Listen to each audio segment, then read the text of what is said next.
कृष्णः परब्रह्म नित्यः पूर्णः सनातनः इति ज्ञानं समाश्रित्य मुक्तज्ञानं लभेत ध्रुवम्।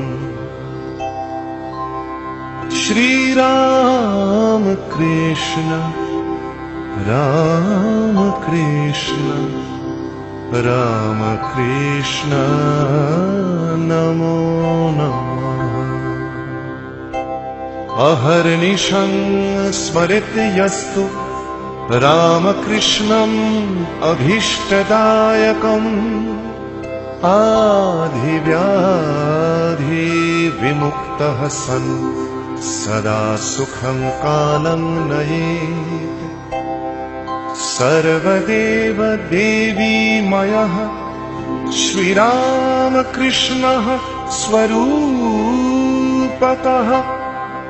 जयलाभो भवेत् तस्य यस्येति रसनोपरि।